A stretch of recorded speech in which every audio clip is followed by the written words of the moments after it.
Om Sadashivasamārambhām Shankarācārya-madhyamām Asmadācārya-paryantām Vande Guru-paraṁparām Dayākaram Dayākaram Dāntam Dharma-pravartakam Pranamāmi Dayanandam Madācārya-varam param.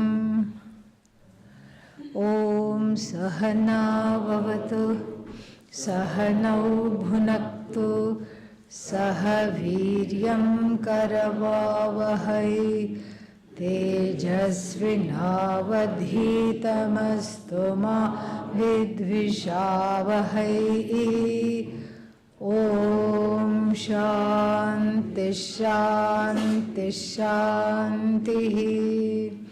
Om Bhadram Karnebhih Shriniyaama Devaah Bhadram Pashyemakshabhiryajatraah Sthirairangai Stushtvagam Sastanubhih Vyashema Devahitai Yadayuhu Swasti na Indro Vruddhashravah Swasti nah Pusha Vishvavedah Swasti nastarkshyo Arishtanemihi Swasti no Brahaspatir Dadhatu. Om Shanti Shanti Shanti. Grantham abhyasya medhavi Jnana vijnana tatparaha Palalamiva dhanyarthi Tyajed granthamasheshatah.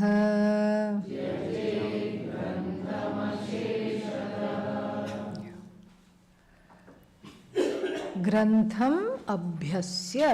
Abhyasya means having studied repeatedly, not one time. Having studied repeatedly. The word abhyasa means repetition. Abhyasena tu kaunteya vairagyena cha grihyate. We hear in the, we will come across that in the, which chapter? 6th chapter of Bhagavad Gita. How to manage the mind?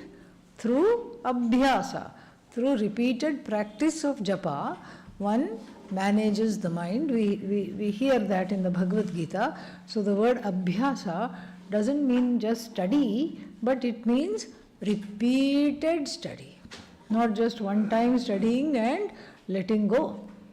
So having studied means siphoned off the teachings. And you see, this teaching is not like any other teaching. If you have a book of anatomy and physiology, where are all the bones and organs in the body located?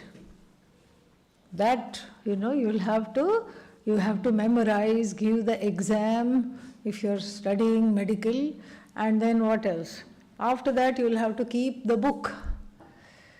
Why? Because it's a reference manual. And similarly, what medicines to prescribe people for what kinds of ailments, if you are a medical practitioner, that book also you have to keep. And even if you remember everything, things keep getting updated and new versions of the book keeps coming out.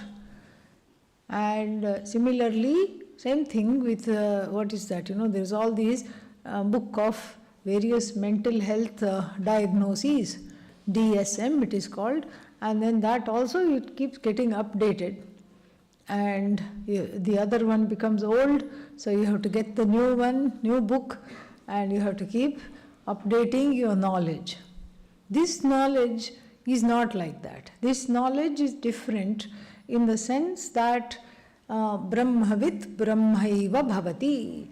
The knower of Brahman is Brahman. Discovers oneself to be one with the teaching that has been told here.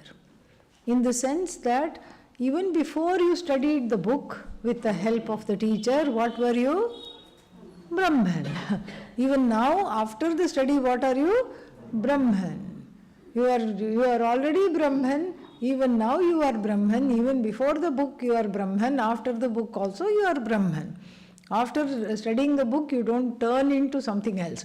No, because you become one with the teachings, become again within heavy quotes. The Mundaka Upanishad will say, Brahmavit Brahmaiva Bhavati.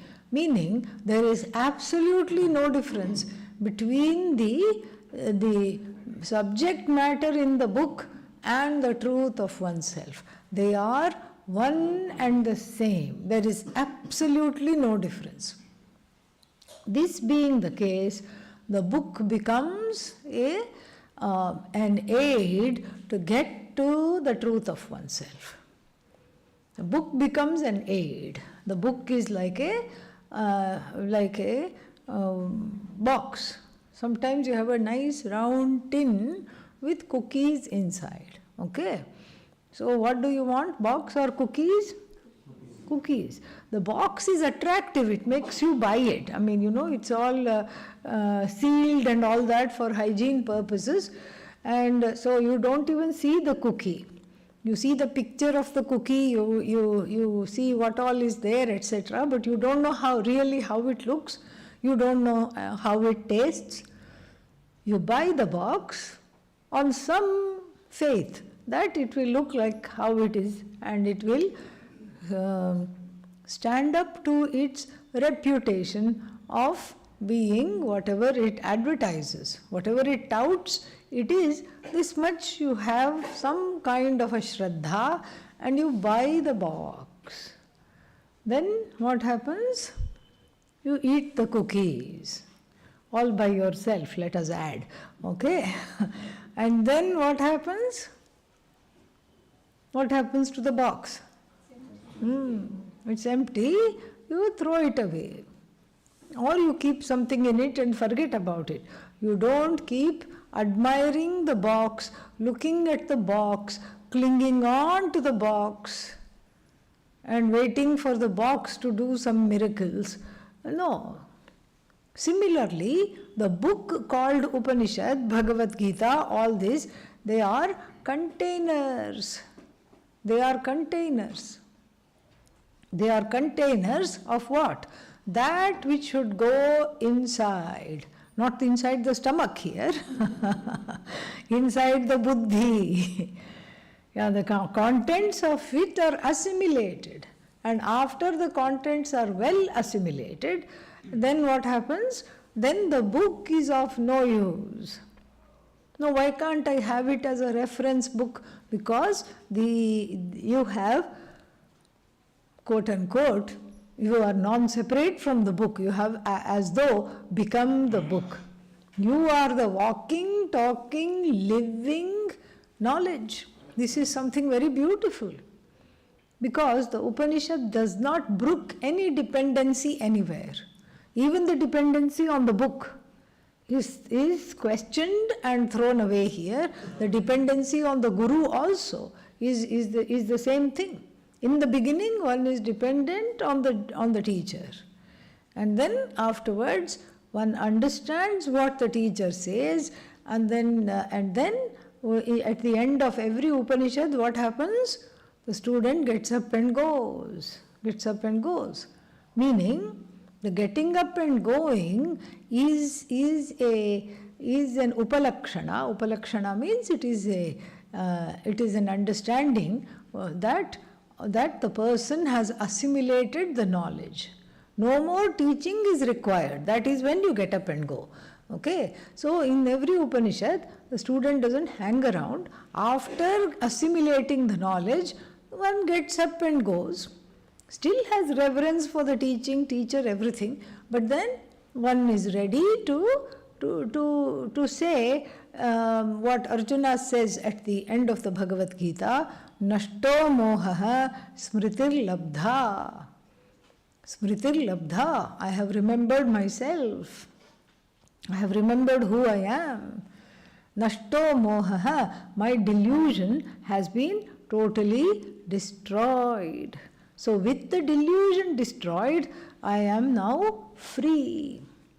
So the Upanishads, without the help of the teacher, that's why it says must not be studied, because as the Mundaka Upanishad just explained, what did it say? That it is Shabdarashi. Shabdarashi means what? A heap of words. That's all it is. Any book is a heap of words. Heap of words means it is dead. And what does the guru do? The teacher is a doctor.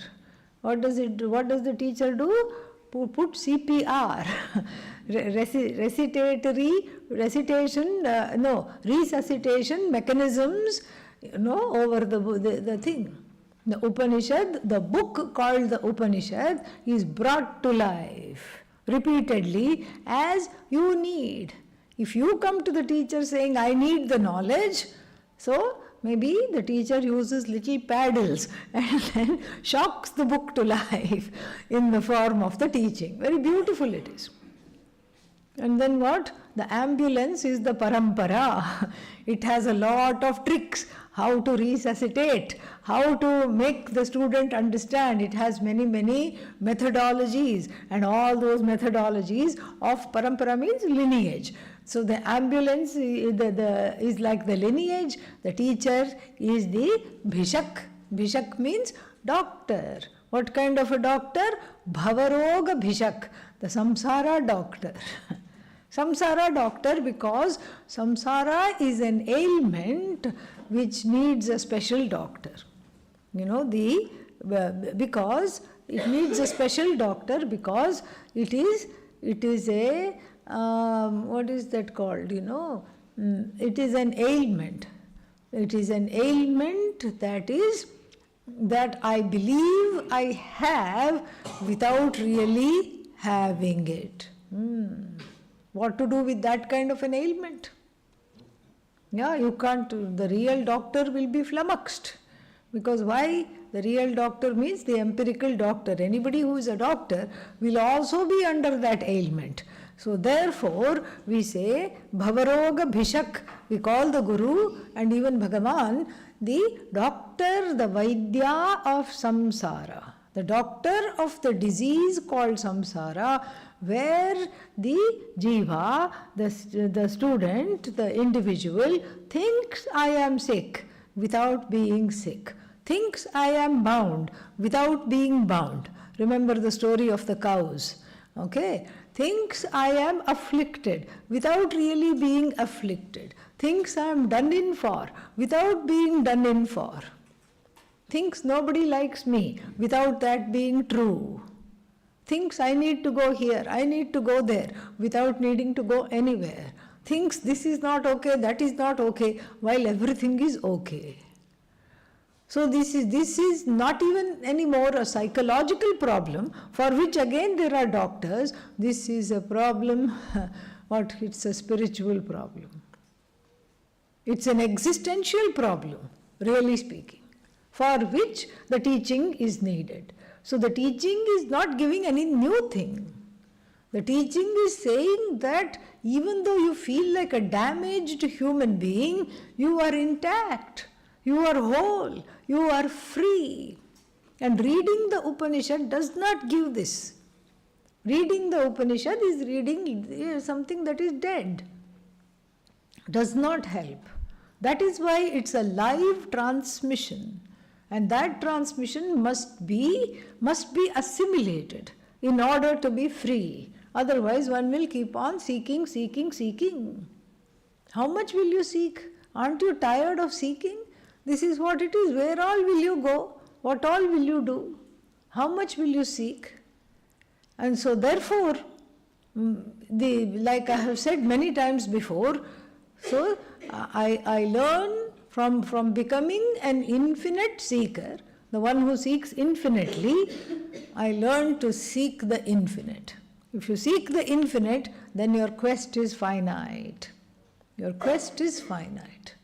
And so therefore, here, Grantham Abhyasya Medhavi. The meaning of the word Medhavi we saw yesterday. What is Medhavi? The one who has Medha. What is Medha Shakti? The ability to grasp, the ability to retain, the ability to reproduce. So, this is Medha Shakti, and so such a person who is Medhavi, Grantham Abhyasya, having taken the book is a tool, just like the crutches we talked about earlier. So first, one comes to the ashram with many crutches, decorates their room with all the crutches, and then after that what? One is ready to throw away the crutches, but one pair of crutches are kept, or one crutch is kept. What is that crutch? Upanishad, Bhagavad Gita, that's the crutch. One crutch is kept because it is very much needed. Without that, I don't feel I can walk, I don't feel I can move. This is the crutch that is keeping me alive. This is the oxygen that upon which I depend. That crutch is taken care of very well. And then what? Then even that crutch has to be let go of after one starts to learn how to walk. It's just like how when 11-month-old child, 12-month-old child is carried by the mother. After that, what does she do? She puts it down, says, come on, stand up. And she'll leave it standing up, and then she'll have something in her hand, and she starts walking backward just out of reach of the child, and hopes that the child will also follow. The child, full of baby fat, falls down, can't balance itself, and then will give a false cry. No tears, it's all a false cry. Oh, pick me up, I can't walk, pick me up. The mother will not pick it up. The mother will just make it stand up again and say, come on, you can walk, come here, come to me. And the child will take one very, scary step, shaking back and forth, and will fall again and cry even louder, I am in distress, don't you see, I need this, I need you to carry me, I need you to hold me. And now I have fallen, don't you see, I'm hurting. The child is crying, this is probably the only time when the child is crying, the mother is smiling, because she knows that the child can do it. If not today, tomorrow, the child will do it. She knows. She's not being cruel here. She's not being mean. In fact, it would be cruel to not let the child walk. There was a case, this is recently, somewhere in Australia. These parents, they had a daughter and who is a very good ballet dancer. But what they did was, they did not feed the child and told the child all kinds of things, that if you eat too much you will get fat, and all kinds of nonsense was fed to the child. And they kept the child from playing with other children so that she would not grow up. So the child is so much, she's no longer a child, she's 19 years old, but she looks to be 13 or 14. She looks to be 13 or 14, has no growth whatsoever, and still watches cartoons and whatnot, and eats baby cereal, and this is how the parents have kept her. And the parents have both been jailed for, I think, 6 or 7 years by the Australian court. Very sad story. But what does it go to show? It goes to show that this is an aberration. No parents do this. This is a complete aberration. Some problem there, wanting to hold on to this and keep the child always a child.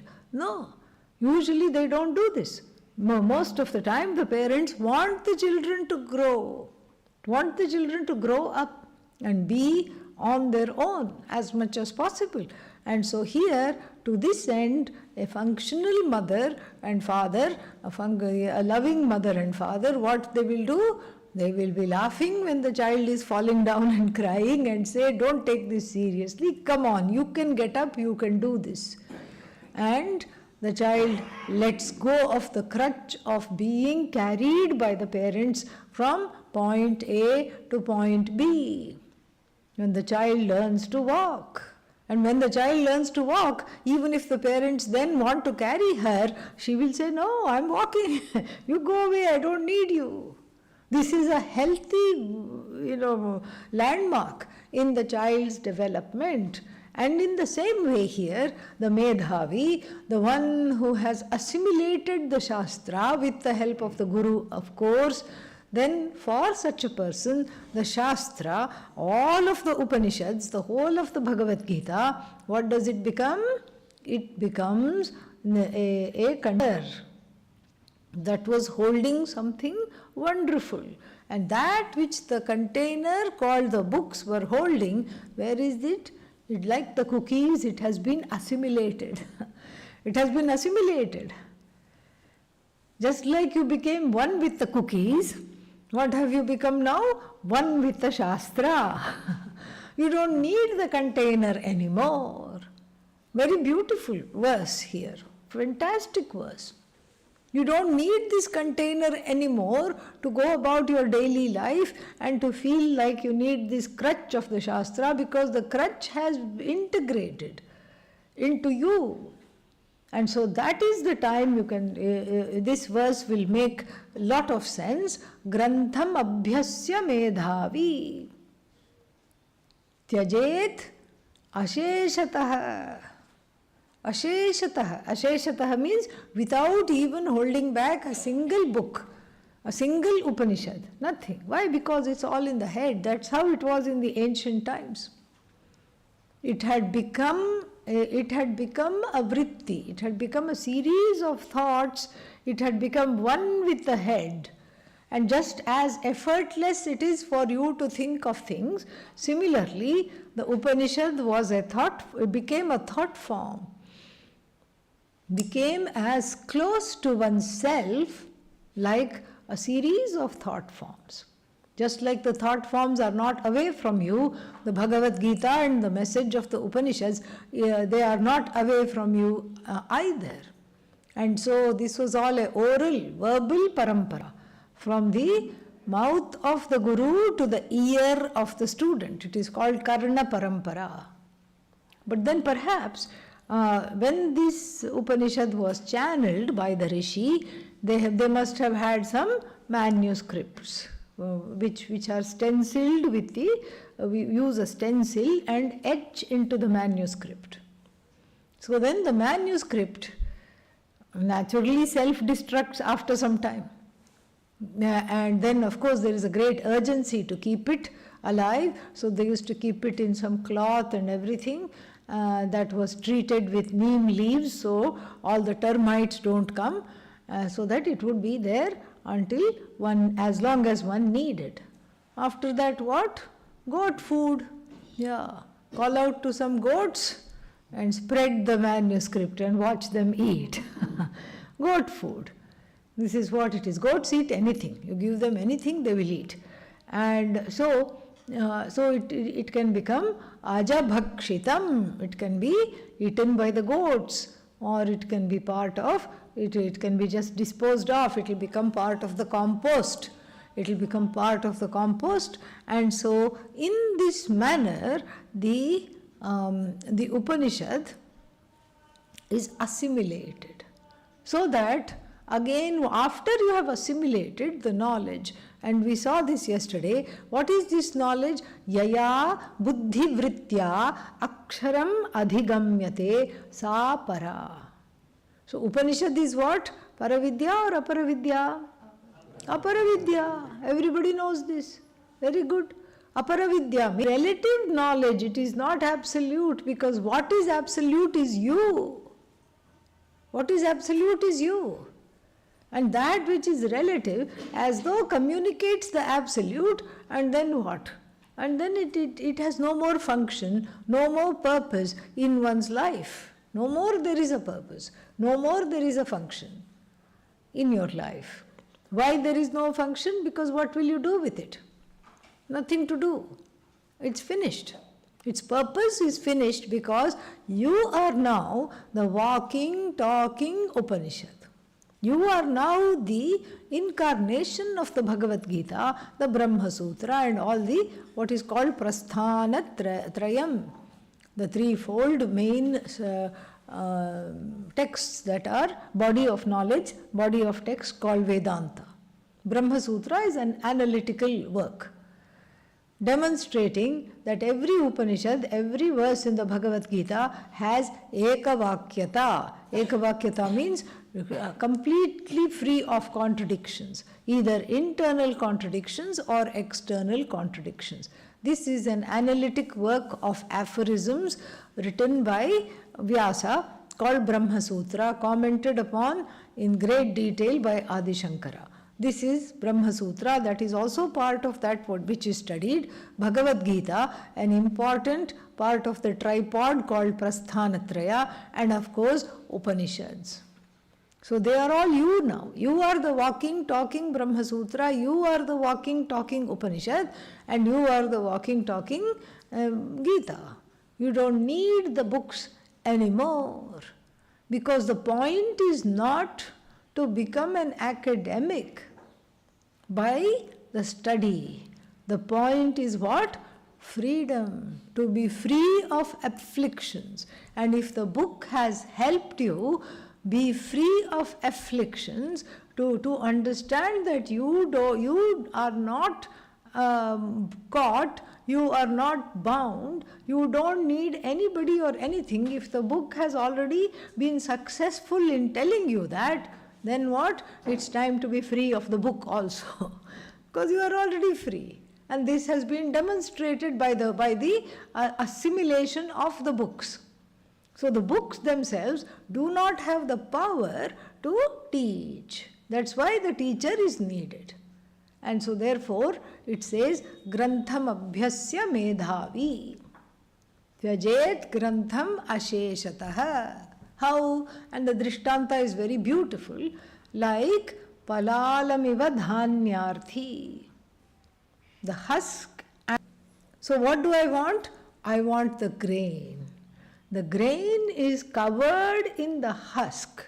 And the act of winnowing the grain, the act of rubbing the grain on a hard surface like a rock, loosens the husk. Similarly, the grain called the Upanishad in the form of that buddhi vritti, the transmission of the knowledge of oneness through the akhandakara vritti.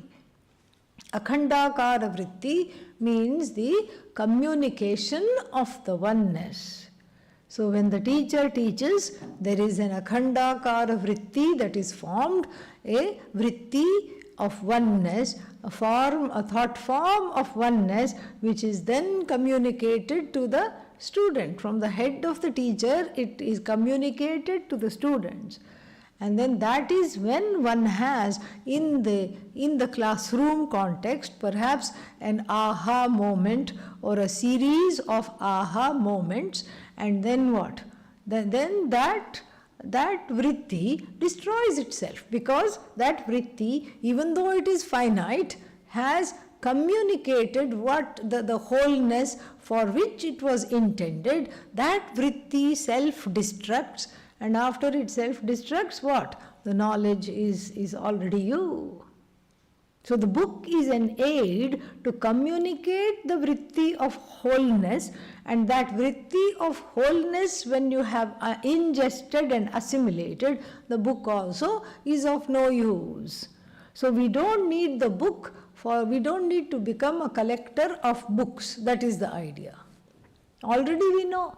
If you think about your house, how many books do you have in the bookshelf which you say, I will read later? Huh? How many are there? And when is later? So you have books from 10 years ago, 20 years ago, 5 years ago, and one never gets to it. One collects the book, and then what does the book do? The book also collects. What does the book collect? Dust. You collect the book, and the book collects the dust, And then what? You take one duster and every week you have to go like this, yeah. You clean the whole thing. The book never gets read. One becomes a collector of, like a antique collector, because Upanishads are the antiques. Yeah, antique collector. And the antique collector has something else in mind. What does the antique collector want to do? Sell it to somebody else, polish it a little bit, put something there and make it look new and everything. But it should also be told it's very old and very expensive. And then the antique collector wants to make money. That's what the antique collector's thing is here. But here, nobody is going to buy the Upanishads, okay? Yeah. So there are no takers for the Upanishad. Why? Because everybody is busy with aparavidya. Everybody is busy with keeping on seeking, not knowing what to seek. They keep on looking for new experiences, new things, new ways of understanding and all these things. So they don't, no, Upanishad will not, a book called Upanishad, if you try to sell it, it will not have any takers. Because most of the people are not interested in that. And so therefore here, you are left holding the book. And the book is not of much use if its contents are not assimilated.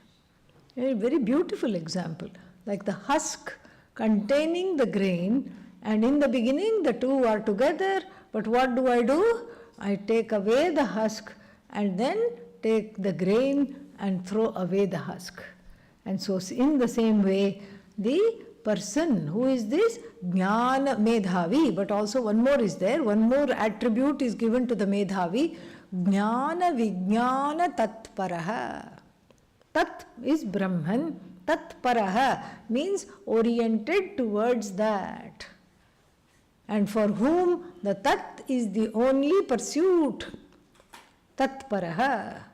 And we are seeing a beautiful verse in the Bhagavad Gita we saw yesterday. What is that? Tad buddhayaha, tadatmanaha, tannishtaha, tatparayanaha. Gachanti apunaravrittim jnana nirdhuta kalmashaha. Tad buddhaya, whose buddhis are just one with Brahman, whose buddhis are oriented only towards Brahman. Tad buddhaya, tadatmanaha. Tadatmanaha means the ones who don't see themselves as separate from Ishvara. Tannishtaha, whose lifestyle is all oriented towards gaining of this knowledge. Tatparayanaha, whose goal, ayana means goal. Parayana means the ultimate goal. Whose ultimate goal is what? Understanding oneself as Ishvara. These are the people. Who are they? Jnana nirdhuta kalmashaha. Their raga, dvesha and kama, krodha, all of them have been eliminated. How? By the fire of this knowledge. Jnana nirdhuta kalmashaha. And elsewhere also it is said Jnana Kshapita Kalmashaha. So these people with zero kalmasha, zero hold of raga dvesha over them, they are truly the wise ones who don't need to be born again. So here also Jnana Vijnana Tatparaha. Tatparaha we saw. So for whom the Tat alone is the ultimate goal, that is the one who is called Tatparaha. And what is this Jnana and Vijnana together? See, sometimes we have two similar sounding words that are coming together. And the Upanishad does not have Punarukti dosha, means the fallacy of redundancy. Redundancy is never there in the Upanishad, so we have to find out different meanings. We have to look at that.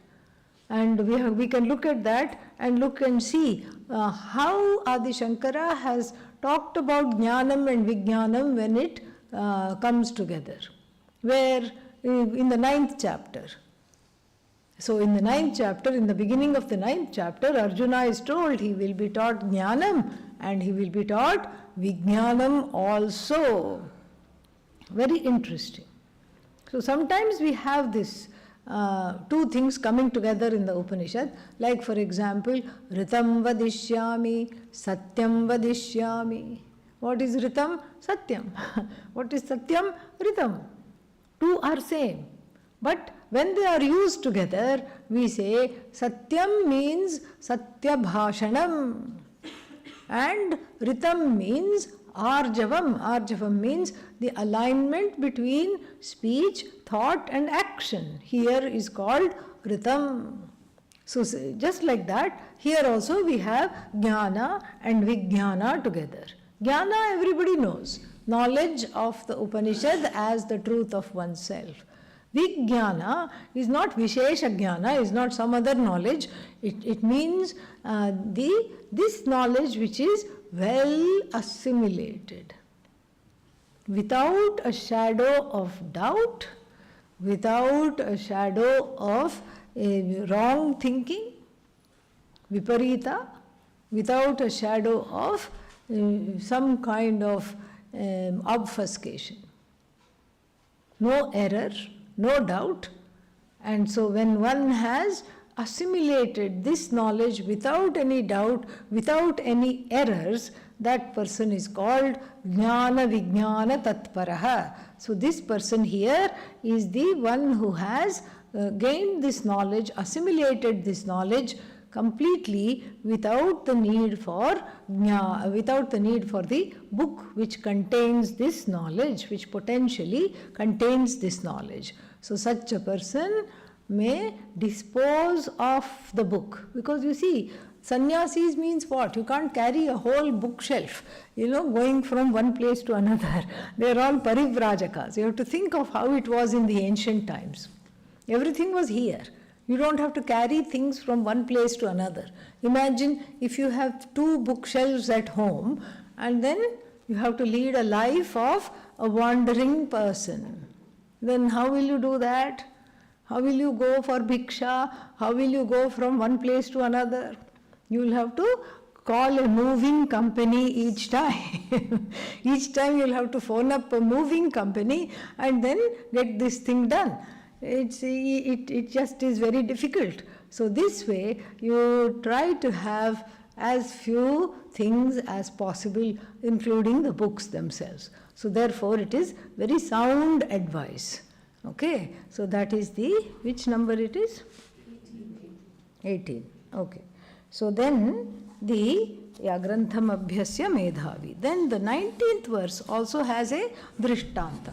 As I told you, all the verses up till 22, they will have a Drishtanta. Okay, I missed bringing my glasses today, so you will have to help me here. Yeah. Gavamaneka Varnanam Kshiras. Either chant together or one person chant, okay? Gavamaneka Varnanam Kshirasyapyeka Varnata Kshiravat Pashyate Jnanam Linginastu Gavam Yatha. The next one is of cows. A very simple Drishtanta, easy to understand, easy to assimilate. So we have all the cows come in many colors and many sizes also. Big cow, small cow, and in South India there are these tiny cows, small cows. And then so like this, they come in black color, white color, reddish brown color, spotted white and red spotted, black and white spotted, like that, all the colors. So from a brown and white spotted cow, do you get brown and white spotted milk? No. That is the idea. Gavam aneka varnanam gavam. From the cows of various colors, various coloration. Kshirasyapi ekavarnata. The milk of all these cows is what? White. White milk. So this is something which we already saw in the Gita Dhyana Shloka. Sarvopanishado gavo dogdha gopalanandanaha partho vatsas sudhir bhokta dugdham gitamritam mahat. All the Upanishads are cows. Here also all the Upanishads are cows. But then the milker is Lord Krishna in this Dhyana Shloka. The one who milks. Because if you go to milk the Upanishad cow, the Upanishad cow will not give milk. What will it give? A big kick. Okay? Yeah. So, because you don't know how to milk the cow. You haven't been taught. But Bhagavan knows how to milk because he is Atmajnani. Bhagavan Krishna alone knows how to milk the cow. There it says, cows, Upanishad cows. And then the milk of the Upanishad, the milk of the cow is for what? Come on. Huh? For who? For the calf, not for you. Okay? Yeah. The milk is for the calf. The cow is not saying, oh, so many people want milk at night, let me give milk. No. The milk of the cow is designed for its baby. And whatever is left over, one can have. This is the idea. But usually in these commercial milk farms, dairy farms, what do? They put a bag over the poor baby's mouth. And it is moving so pathetically, it's moving. It's calling for its mother. It's hungry. They put a bag and one thread. They thread around the neck so that it cannot nurse. And then the cow is completely milked. And then they remove the bag and send the calf. Very sad. But that's how it is. But that's not how it should be. What is the milk for? It is for the calf, Vatsa. And in the Bhagavad Gita, who is the calf? Arjuna. Arjuna is the calf. And the milk is the Bhagavad Gita. Amritam. So the Dugdham Gita Amritam Mahat. It's the great sacred milk of the Upanishads, the collected milk of all the Upanishads in the form of the Bhagavad Gita. We saw this, but it never hurts to have a little revision, so that one can throw away the Gita book later. So therefore, here the milk of all the Upanishads is in the form of the Bhagavad Gita in the example that we are looking at. And then the leftover milk is for Sudhihi. Sudhihi means people who have Viveka. Viveka means discerning what is it that I want. If you don't know what you want, then you will want this, and then you will want that, and then you will want everything, and then you will get nothing. This is what will happen. So therefore, the people of discernment here are called what? Sudhihi. Sudhihi bhokta. And the milk is culled from the all the cows in the and then presented in the all the cows which are Upanishad cows, and then the milk is presented as the Bhagavad Gita. Very beautiful verse. And the milker is Lord Krishna, because he knows how to give this milk to the people so that it is well assimilated, and that is the idea. And with milk, people may have lactose intolerance, but with the Upanishad, nobody is allergic to the Upanishad. Nobody is allergic to the Upanishad. Milk, you can be allergic. I can't take milk, I can't take this, I'm allergic to this, that, whatnot, and so people become, what is that called, vegans. But you cannot be allergic to the Upanishad. Why? Because it is you. Oh, but what if I have an autoimmune condition? That is repaired after coming to 3-month course, okay? Yeah. That's all it is. So, now here also, Gavam Aneka Varnanam Kshirasya Ekavarnata. It's a very important understanding, even though it's a simple drishtanta. The understanding here is to increase, the idea here is to increase the Shraddha. Even though each Upanishad may have a different Akhyayika, may have a different story, may have a different Tatparya, not Tatparya, may have a different anecdote. The Tatparya is the same. The commitment to reveal Brahman as the truth of yourself is the same Tatparya in all the Upanishads. They have the same Ekavakyata. There is no Ekavakyata, means the exact same vision no matter which Upanishad you study. See, in the olden days, Bhagavan Vyasa, somehow he had a lot of foresight. He perhaps knew that this body of knowledge is too vast. In the beginning, the Vedas were all one. He knew that this body of knowledge was too vast for people to manage. And what might happen is that it would get dissipated over time. Maybe there would be colonizers who would just take away this knowledge, or who would just introduce their own culture, own religion and everything, because of which this knowledge could get lost. He knew that somehow.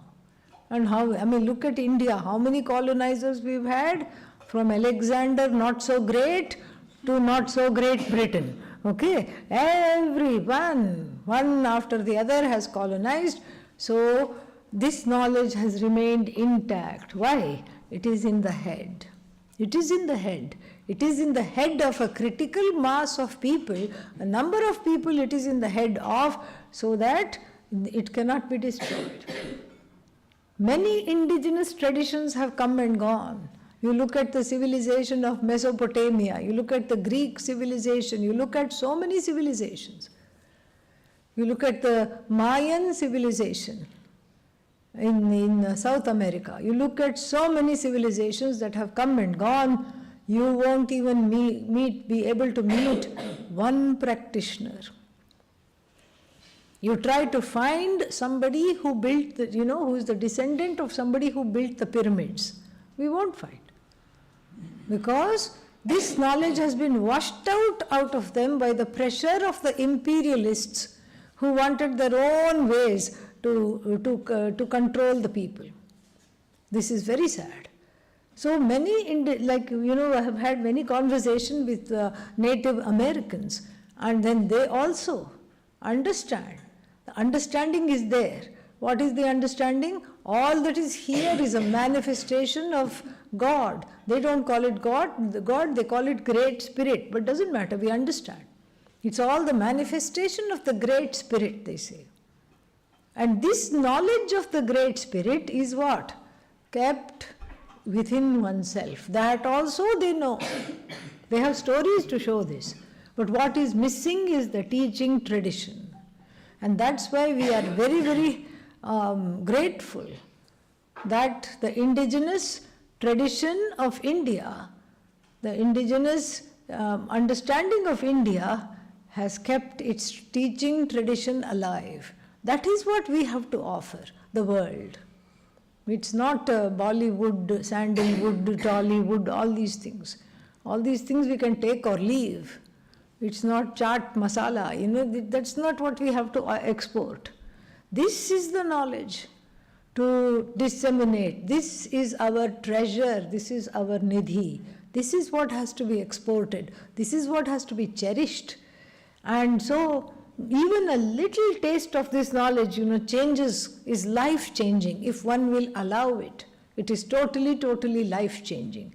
And so, therefore, here, even though other traditions had this knowledge, over time the teaching tradition was, the teaching parampara was not able to maintain itself. Here we have the teaching tradition intact, absolutely. And so this is what is called ekavakyata. There is no internal contradiction in the Upanishads.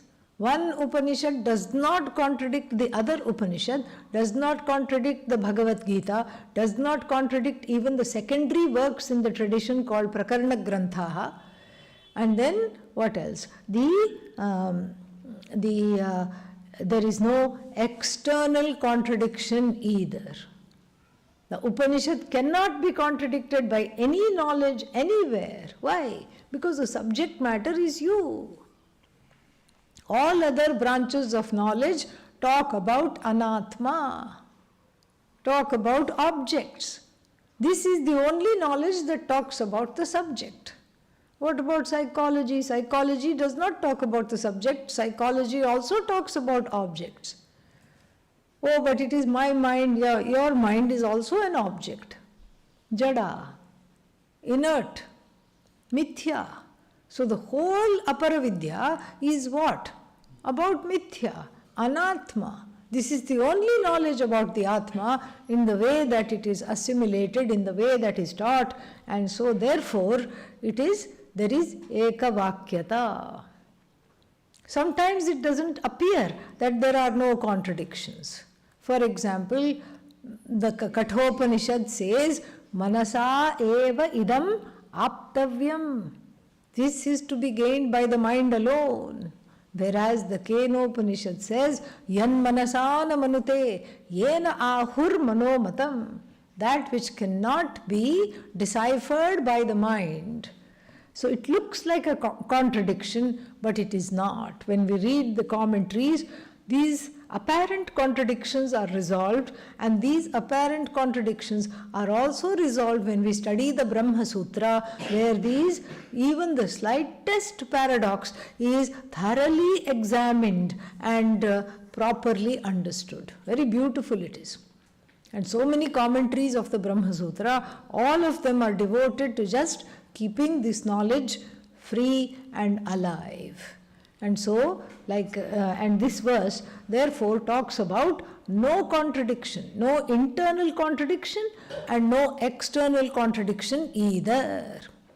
And so they all, just like all the colors of all the cows yield only white milk, so too all the Upanishads yield only that knowledge which frees one from samsara. More we'll see tomorrow. Om Purnamadav Purnamidam Purnat Purnamudachyate Purnasya Purnamadhaya Purnamevavashishyate. Om Shanti Shanti Shanti. Harihi Om Shri Gurubhyo Namaha. Harihi Om.